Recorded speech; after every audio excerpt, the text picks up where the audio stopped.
So I did a thing. This is Greta. I thought it was an appropriate name since it's a new project that I got partially finished. Cummins Swap. So I bought this truck. Not like I need another project. Still working on the Thunderbird. Got a few parts coming. But started crawling around under this thing, dropped that transmission out because I do not want an automatic. And a bunch more parts here. And I'm not putting that transmission, not that one, but that one. I just finished doing a 5th gear nut fix on that jobby. Got that taken care of. Now I'm getting ready to go underneath there and put this adapter plate, whatever you want to call them. This is the one that comes off of this. This is the one for an automatic. I'll probably put all that automatic and the parts together with it and find a new home for that one. But as you can see, the one I got with the manual 5-speed is a lot thicker. The depth is different. And it looks like the starters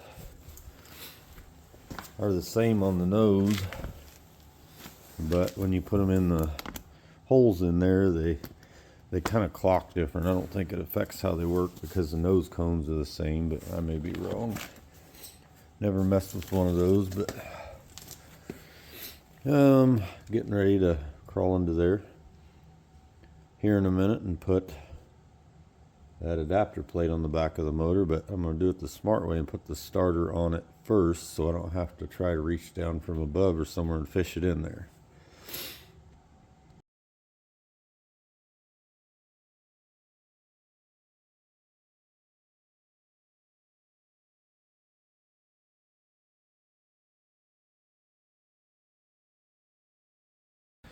Okay, I got the starter mounted on there and I got the wires on it. I cut that coating off of there because I'm not going to run this signal wire to the starter along with it up to the battery.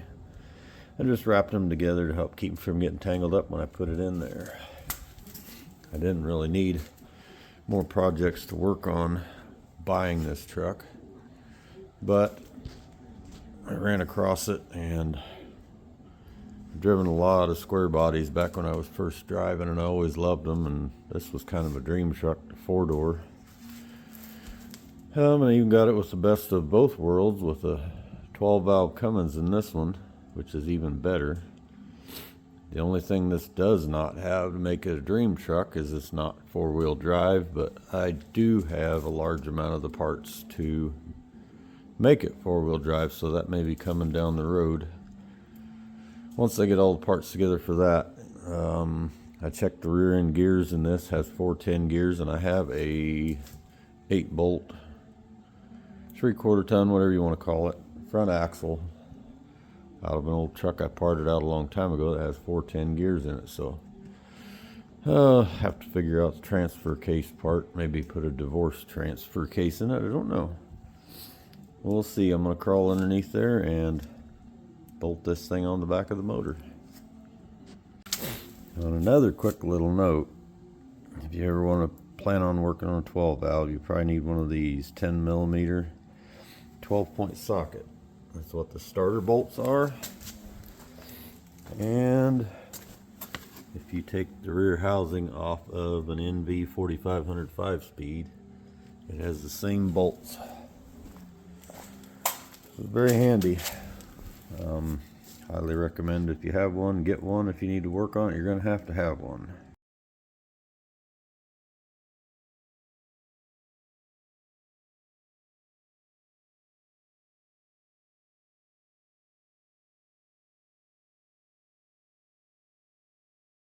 Okay, if you couldn't see very well, now got it bolted up on the back of the block. Now I have to get the flywheel and put the new pilot bushing in it and bolt that on the back of the crank.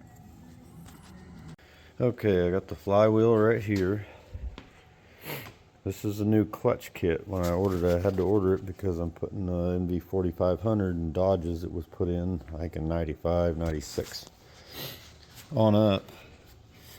When I bought the clutch kit, it came with this needle bearing bushing, but it does not fit in the flywheel. It's a little bit too big. I know they fit in there snug. So I did some digging. When I found out, I ordered one off of Rock Auto for $93. You can almost see it in here. The outer dimensions of them are just a little bit different, which this is a brass bushing, which I preferred anyway, and it's a perfect size. So if you have any troubles with that, doing a swap, that might help you out, hopefully. Okay, the bushing's in there. I used a soft hammer and a few taps, and in it went. There's a little bit of a stop down in the bottom, so it will stop when it goes in as far as it needs. I measured both of these with a micrometer, or whatever you call those things, and the outside diameter, it's like, I think this one's like barely a 1/16 of an inch smaller, but it's all that makes the difference.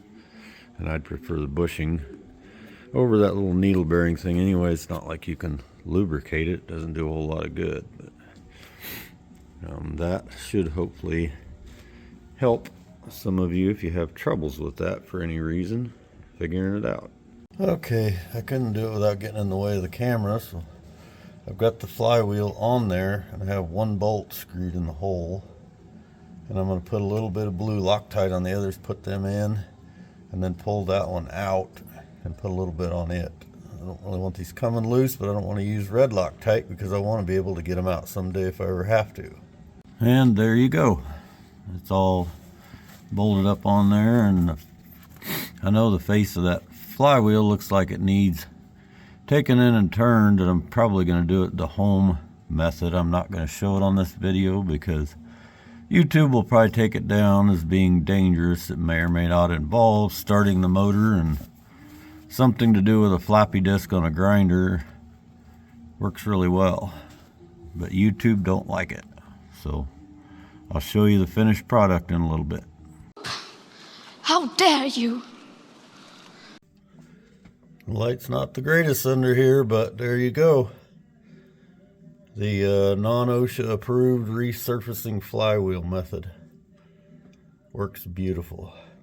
Got the clutch put in there and mounted up. It's a pain to work around the camera under here, but when I started tightening the bolts down, holding the clutch on, about the easiest way to get this alignment tool set just right, just put your thumb on the bottom when you get ready to start tightening it down and push up on it just a little bit and in, so that now it slides in and out without any resistance.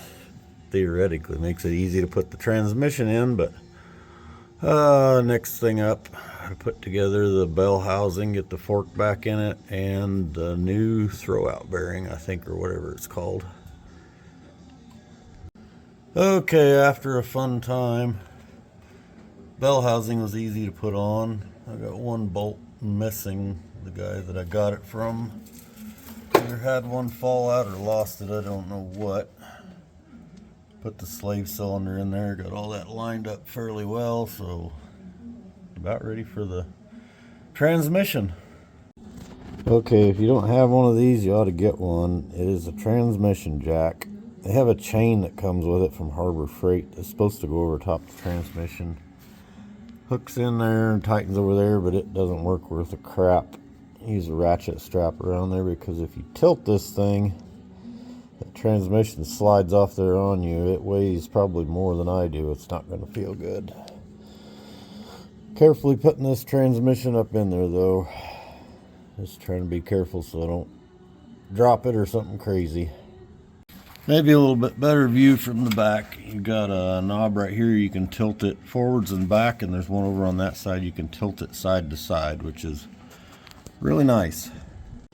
And there you go, just like that. I carefully wiggled it up around in there, Made sure it was lined up, measured or checked the gap between the transmission and the bell housing, and carefully wiggling it around, turned the output shaft out here. Got the splines lined up and it slid right in there. So I've got the cross member just sitting in there. I gotta do a little work to the mounting holes in the transmission. They're kind of boogered up, but transmission's in there. 5-speed manual.